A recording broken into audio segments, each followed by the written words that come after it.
So hello and namaste everyone. Hope you guys are fine. आज चाहिँ servicing गर्न निक्लेको छु हैन चट्टपाडामा आज सर्भिसिङ गर्ने पालो छ फर्स्ट सर्भिसिङ है जम है त अब फर्स्ट सर्भिसिङ 1 मन्थ अथवा 750 मा थियो 750 त हैन 433 पुगेछ 1 मन्थ भयो आज त्यही भएर सर्भिसिङमा लादै छु हैन अनि यसो भिडियो बनाइदिउँ भनेर गोप्रो हालेर हिँडेको आज फर्स्ट सर्भिसिङको भिडियो टोटल कस्ट यताउति कति के लाग्छ म त्यो सबै भन्छु हैन के इन्क्लुड हुन्छ सबै भन्छु हैन अब टेकु सर्भिस सेन्टर जाँदैछु म बाइक पनि ती टेकुबाटै लिएको हो हुन त हैन बिग विङ्स है त्यहाँ जाउँ कस्तो लाग्छ त्यहाँको सर्भिस हेरौँ नत्र फर्स्ट सर्भिसिङ त्यही सेकेन्ड सर्भिसिङ अन्तै हो त्यहाँ लगिन्न ल है त म चाहिँ लाग्दैछु अब सोरुम तर्फ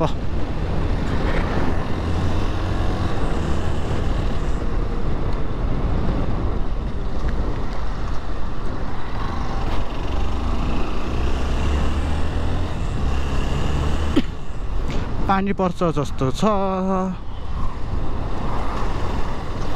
कतिको बिल आउला त ल कमेन्ट गर्दै गरौँ है त बिल म देखाउँछु लास्टमा के फेर्यो के चेन्ज गर्छ फर्स्ट सर्भिसिङमा हैन सबै देखाउँछु म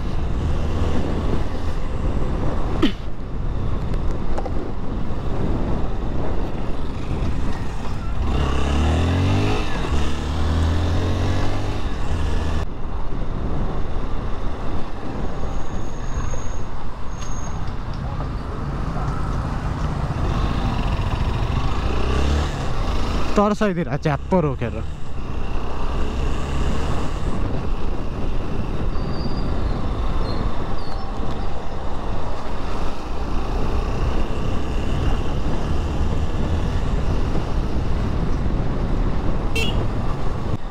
आज फेरि अर्को हेलमेट लाछु मैले केवाइटी है बिलमोला त्यतिकै छ अब यसमा एङ्गल कस्तो आयो होला त अस्ति बिलमोलामा त राम्रै आएछ चाहिने जति नै आएको थियो है यसमा अलि अग्लो त देखिया छ यहाँ अब खै के हो घर गएर एडिट गर्दा थाहा पाइन्छ ओहो जाम यहीँदेखि जाम छ त किन हो यस्तो आज 10:48 गयो 10:48 भयो किन यस्तो जाम यहाँ ओइ कस्तो आइदियो होला त अनि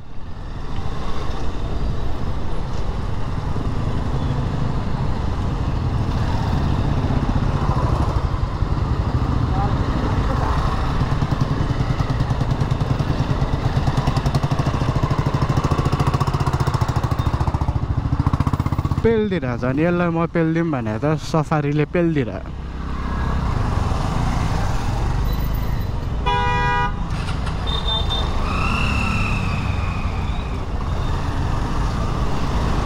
यो गर्मीमा चाहिँ यो फुल फेस हेलमेटको के प्रब्लम भने है यो यसरी सिसा लाएर चलाउँदाखेरि त क्या बाफिने के गर्मी हो नि पसिनै पसिना हुने अब सिसा खोलेर चलाएर अलिअलि हावा त आउँछ तर नेपालको बाटो धुलो छ आँखा हेर्नै सकिन्न कि पुरै आँखा पोलेर आउँछ अनि सिसा लाएर त चलाउनु पर्यो यसरी है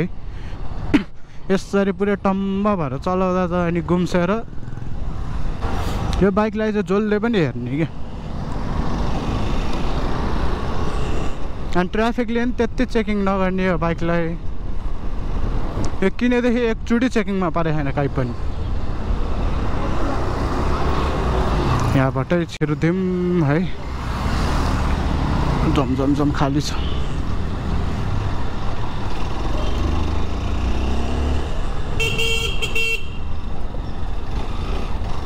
यहीबाट बाइक नि ओए आएछ त एक्सरी एउटा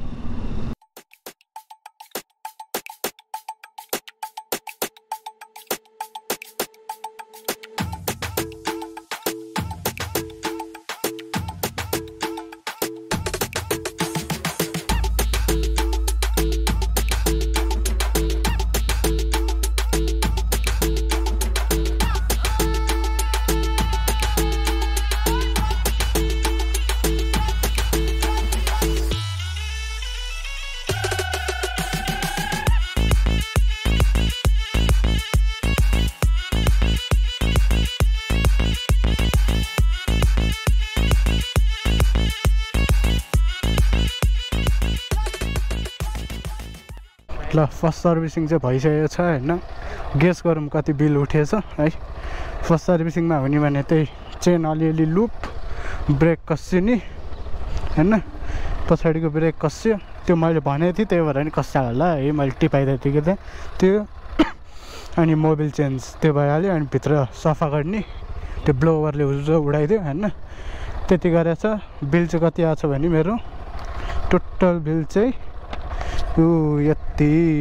2025 आछ 2025 रुपियाँ आछ है भ्याट 13% भ्याट इन्जिन ओइलको 1792 छ अनि यसमा 13% भ्याट जोडेर टोटल चाहिँ 2025 सर्भिसिङ सक्यो राम्रो थियो मान्छेहरू एकदम बोल्न पनि हो त्यो हैन एकदम राम्रो थियो अरू हेरी चाहिँ ठिकै लाग्यो मलाई है अब यहाँ अरू कुरा पनि छ मैले सुनेको छु त्यो चाहिँ अब नभनौँ हैन युट्युबमा अलि भन्न मिल्दैन होला त्यस्तो कुराहरू नभनेकै राम्रो अरूसँग कन्ट्रोभर्सी गर्नुभन्दा सुब्बाएर आफ्नो काम गऱ्यो गरे खाने भन्नु भइहाल्यो नि त्यही हो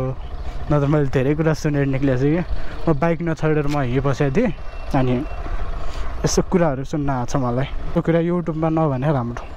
हैन आफू पनि ल्याङल्याङमा परिन्छ सोरुम लाइन टेन्सन अनि भिडियो हटा र सिडियो हटा भनेर टेन्सनमा हुन्छ त्योभन्दा बरु यो कुरा गर्दै नगरे आनन्द बरु हैन ल फर्स्ट सर्भिसिङ सक्यो अब सेकेन्ड सर्भिसिङ 3000 किलोमिटर अथवा कति मन्थ भनेर त्यहाँ लेख्दैछ है त्यही हो सक्यो आजको कार्यक्रम यही थियो मैले पासबुक चाहिँ कहाँ राखेँ छ ठिक छ अब म यहाँबाट घरतिरै जान्छु है सिधै अब त लिमिट छैन नि त 50 कट्न नि मिल्छ अब त है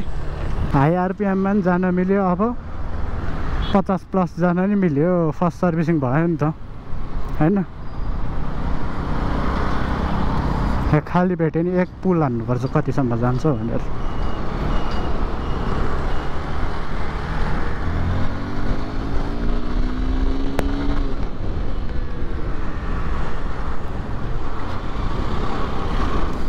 पछाडिको ब्रेक यसको यस्तै हो कि हो मिलाइदिन त मिलाइदियो तर अझ राम्रो लागेको छैन है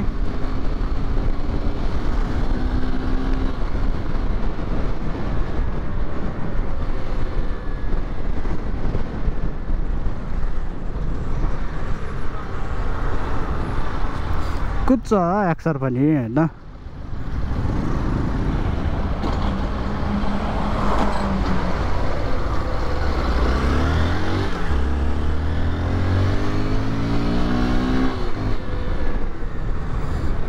चेन सफा गर्दै थियो गियर पनि स्मुथ भएछ न अड्किन्थ्यो कि डाउन गर्दा डाउन अप गर्दाखेरि अड्किन्थ्यो अलि साह्रो थियो अहिले स्मुथ भएछ म त बाइकमा फोकस गरेर केही बोले छैन यार बोल्न पनि आउँदैन आफूलाई है छिड्दिउँ यहाँ छिड्दिउँ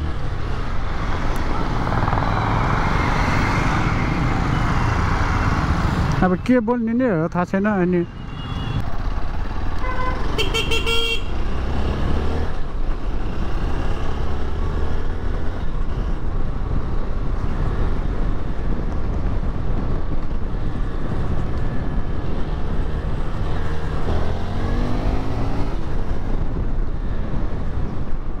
ल आजलाई यति नै हो हजुरहरूलाई भिडियो मन पर्यो होला अब यो भिडियो आएको 1-2 दिनमा रिभ्यू भिडियो आउँछ यो बाइकको रिभ्यू हैन के हुन्छ कसो हुन्छ हेर्दै जाउँला आजलाई यति नै हो हजुरहरूलाई मन पर्यो होला।